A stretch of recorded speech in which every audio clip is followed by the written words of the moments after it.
이렇게 뜬 소문은 많지만 알고 보니 헛소문에 불과한 것도 있고요. 사실일지도 모르는 자꾸만 믿게 되는 엄청난 이야기도 있습니다.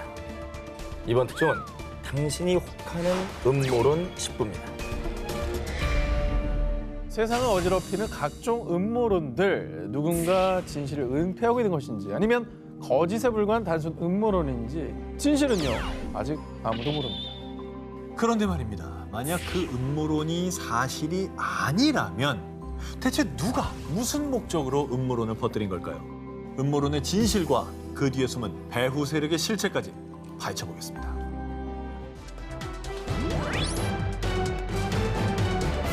(2003년) 발표된 소설 다빈치 코드는 예수 그리스도가 막달라 마리아와 결혼, 아이까지 낳았다는 내용을 담고 있습니다. 자, 이에 당시 로마 교황청은 가톨릭의 믿음과 교리에 위배된다며 맹비난. 몇 년 후 소설이 영화화됐을 땐 일각에서 관람 금지 운동을 일으키는 등 큰 파문을 일으켰습니다.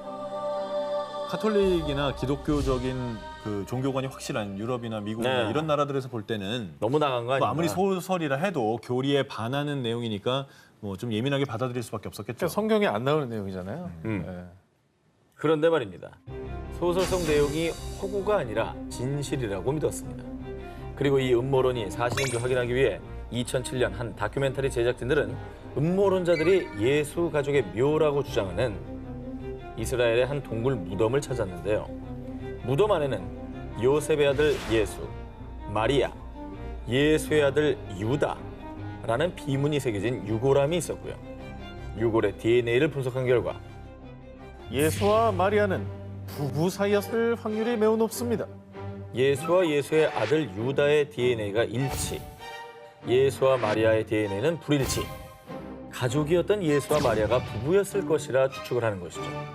DNA가 다르다고 부부다라고 한다면 그냥 아무나 갖다 붙여도 그러니까. 그건 네. 부부가. 유다랑 예수가 DNA가 일치했대잖아요.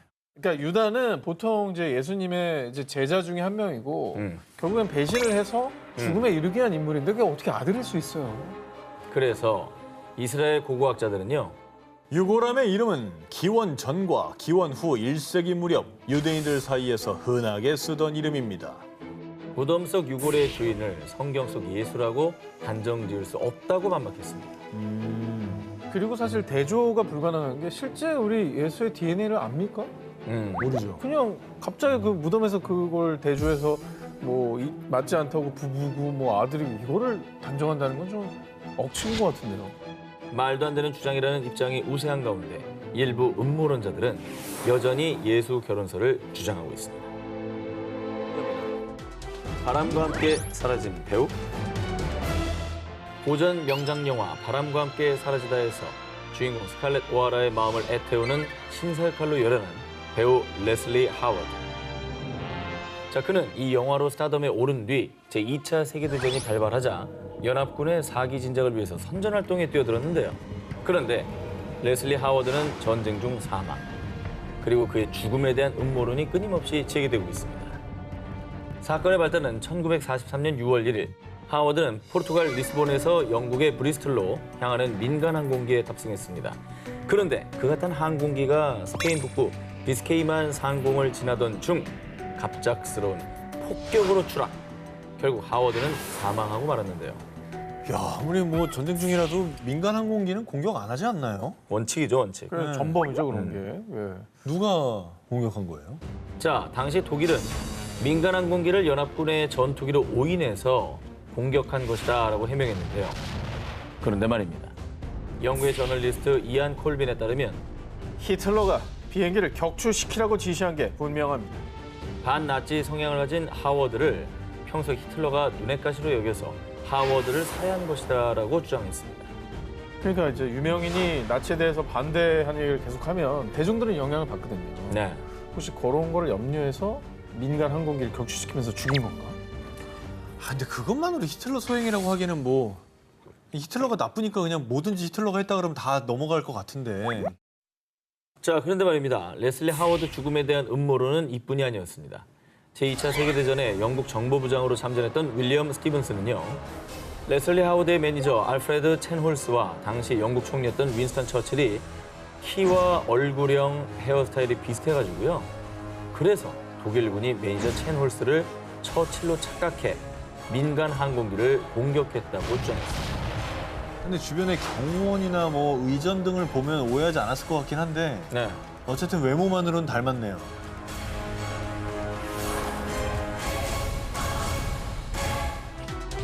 너의 목소리가 들려.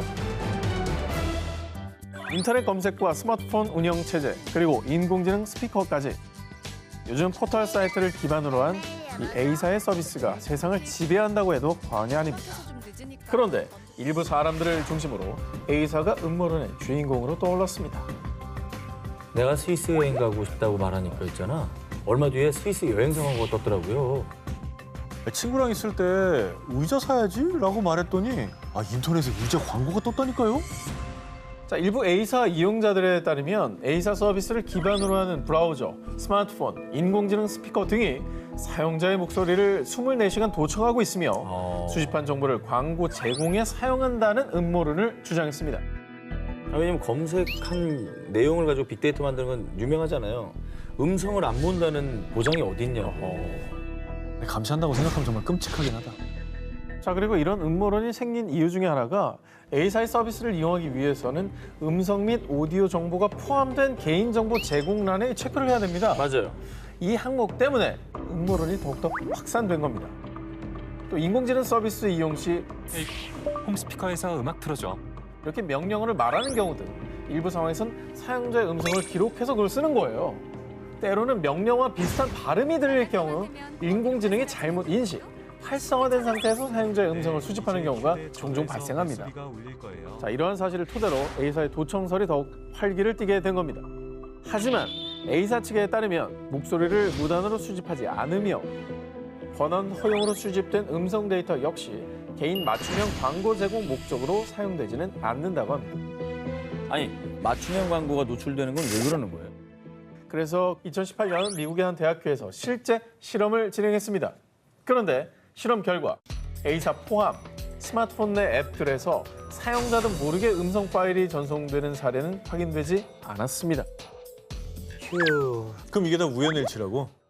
실제로 A사 기반의 브라우저나 스마트폰은요, 검색 기록, 위치 등 생활 패턴을 분석한 정보를 조합, 즉 옛날에 한 번쯤은 검색했거나 관련 게시글을 클릭했던 정보 등 A사에서 워낙 나와 관련된 방대한 데이터를 가지고 있다 보니까 이 정보를 바탕으로 광고가 노출되는 겁니다.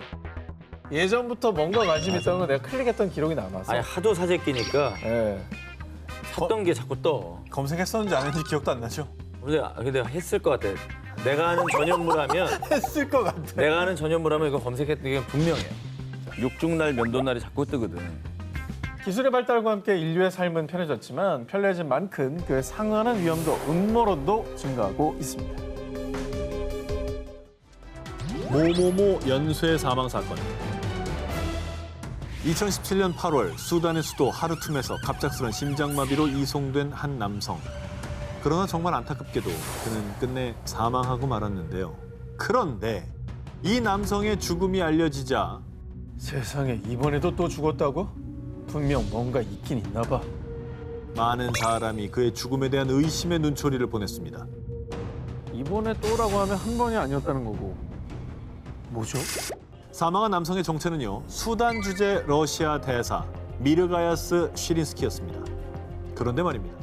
2016년 12월부터 쉬린스키가 사망한 2017년 8월까지 약 9개월간 해외 주재 러시아 대사 4명이 총상과 심장 질환으로 잇따라 세상을 떠난 겁니다.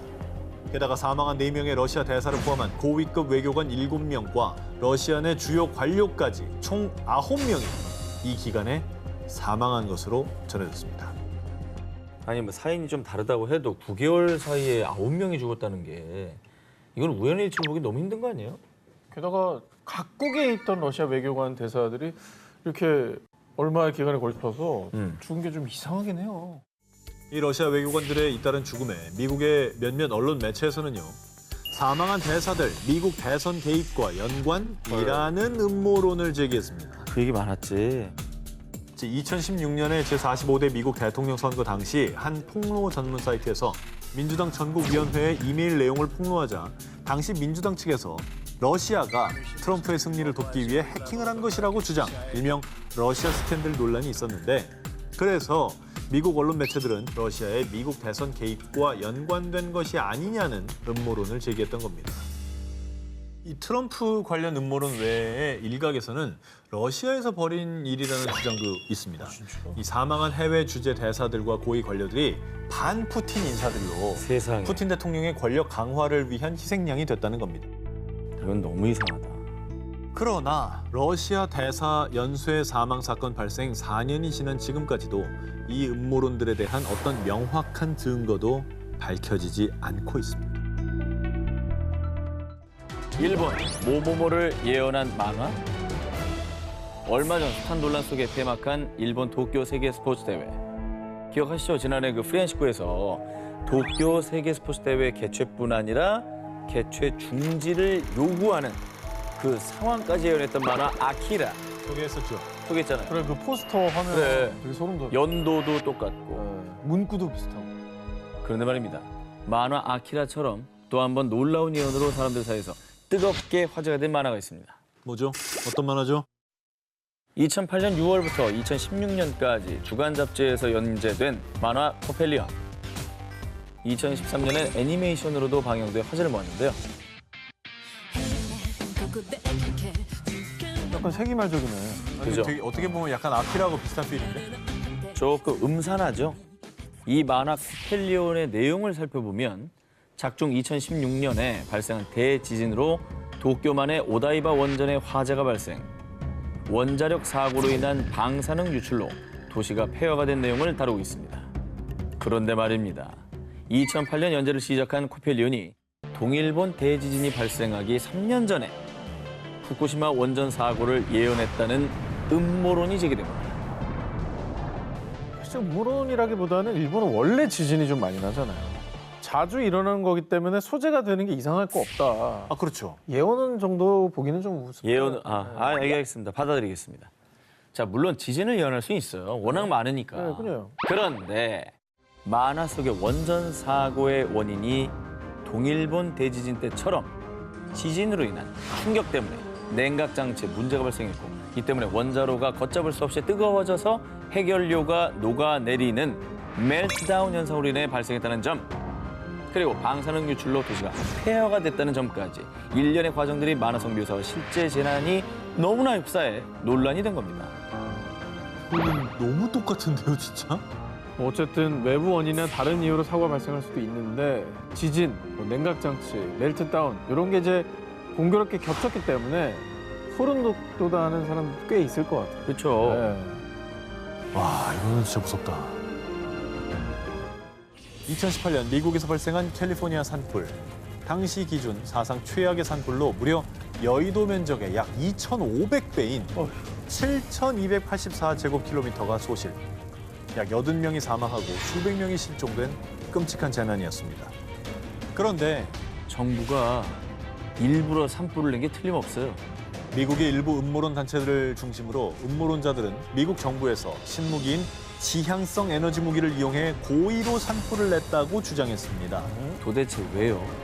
정부가 그게 이득이 되는 게 아니잖아요. 피해가 얼마나 심한데 저걸 왜 정부가 너무 손해인데. 왜 그래? 그리고 저는 처음 듣는 용어인데 지향성 에너지 무기? 이건 뭐예요? 지향성 에너지 무기는 실제 존재하는 신무기입니다. 쉽게 말해서 막대한 에너지파를 모아서 특정 지역에 쏘는 무기입니다. 무섭다. 미국의 일부 음모론자들에 의하면 정부와 그림자 집단이 공격의 타깃으로 삼은 사람들이 존재하고요. 그들의 재산과 생명을 노리기 위해 정부가 그들을 공격했다는 건데요. 이러한 음모론을 뒷받침하는 근거로 그들이 주장하는 내용을 살펴보면요. 상점과 레스토랑들은 탔는데 주변의 풀들은 멀쩡하잖아요. 이건 지향성 에너지로 특정 부근만 공격했다는 증거입니다. 사진 속의 빛 기둥이 바로 지향성 에너지 무기입니다. 저건 좀 이상하다. 그리고 또 다른 음모론자들은 민주당에서 고속철도를 만들기 위해 일부러 화재를 내서 일대를 없애려 한 겁니다. 민주당과 캘리포니아 주정부는 LA와 샌프란시스코를 잇는 고속철도 사업을 진행 중인데요. 그런데 공화당과 주민들이 재정상의 이유로 반대하자 민주당에서 고의로 산불을 냈다고 주장한 겁니다. 고속철도보단 나는 오히려 지향성 무기인가 저게 더 설득력 있네. 저 불기둥이 너무 이상하지 않아? 아니 뭐 밝혀진 게 있어요? 설득됐는데요, 이미? 아니 왜냐면 저 불기둥이 산불은 아니잖아요. 모양 자체가 이제 소승계 뭔가 있다. 네. 아 근데 뭐 네. 조사를 해서 나온 게 있어요? 음모론자들이 제시한 사진들은 조작되거나 사실이 아닌 것으로 드러났습니다. 그리고 과학자들에 따르면 불에 타지 않는 소재들 혹은 불과 바람의 방향 때문에 얼마든지 일부분에서만 화재가 발생할 수 있다고 밝혔고요. 무엇보다 지향성 에너지 무기는 아직 개발 단계로 음모론자들의 주장처럼 타깃을 정해 화재를 일으킬 정도의 수준은 아니라고 합니다. 아 근데 조작된 사진이니까 열받네. 나 완전 믿었는데. 근데 사실 불기둥에서 완전 믿으셨죠? 네, 불기둥에서 완전 믿어버렸어요. 그러니까 세상이 혼란스러울수록 이런 음모론들이 득세를 하는 거잖아요. 맞아요. 해마다 이런 비극들이 발생하니까 자꾸 이런 억측들이 생겨나는 거고 음모론이 기승을 부리는 것 같습니다.